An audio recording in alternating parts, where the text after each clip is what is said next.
സൗദിയുടെ വിവിധ ഭാഗങ്ങളിൽ മഴയെത്തി. ജിദ്ദയിലും മക്കയിലും മദീനയിലും ചില ഭാഗങ്ങളിൽ മഴ ലഭിച്ചു. ത്വായിഫിലും അസീർ അൽബാഹ മേഖലയിലും മഴ മുന്നറിയിപ്പ് തുടരുകയാണ്. രാജ്യത്തിന്റെ വിവിധ ഭാഗങ്ങളിൽ തിങ്കളാഴ്ച വരെ മഴ തുടരുമെന്ന് കാലാവസ്ഥാ കേന്ദ്രം മുന്നറിയിപ്പ് നൽകി.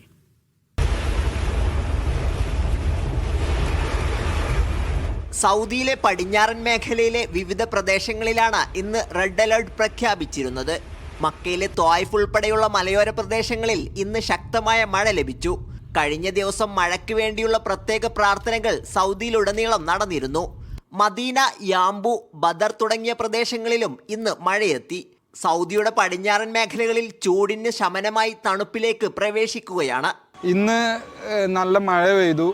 ബലദിലും ഷറഫിലൊക്കെ നല്ല മഴ പെയ്ത്. ഇപ്പം ക്ലൈമറ്റ് ആകെ മാറി. ഇപ്പം നല്ല തണുത്ത കാറ്റുണ്ട്. ചൂടൊക്കെ മാറി. 2 ദിവസം മുമ്പൊന്നും പുറത്തേക്ക് ഇറങ്ങാൻ പറ്റാത്ത ചൂടായിരുന്നു. ഇപ്പോൾ നല്ല തണുപ്പായി വരുന്നുണ്ട്. ക്ലൈമറ്റ് മാറുകയാണെന്ന് തോന്നുന്നു ജിദ്ദയിൽ. ഇനിയും മഴ പെയ്യാൻ ചാൻസ് ഉണ്ട്. കാരണം എല്ലാം ഇങ്ങനെ മൂടിക്കെട്ടി നിൽക്കുന്നുണ്ട്. മക്കയിലെ വിവിധ പ്രദേശങ്ങളായ അൽക്കാമിൽ, മദ്റക്ക്, ജമോം, മൈസാൻ പോലുള്ള സ്ഥലങ്ങളിലും ഇന്ന് റെഡ് അലർട്ട് പ്രഖ്യാപിച്ചിരുന്നു. ദമാം, കോബാർ ഉൾപ്പെടെയുള്ള കിഴക്കൻ പ്രവിശ്യകളിലും നേരിയ തോതിൽ മഴയെത്തി. അൽബാഹ, അൽജൌഫ് എന്നിവിടങ്ങളിലും മഴ മുന്നറിയിപ്പുണ്ടായി. കടുത്ത മഴയുടെ സാഹചര്യത്തിൽ യാത്രക്കാർ ജാഗ്രത പാലിക്കണമെന്ന് സിവിൽ ഡിഫൻസ് മുന്നറിയിപ്പ് നൽകി.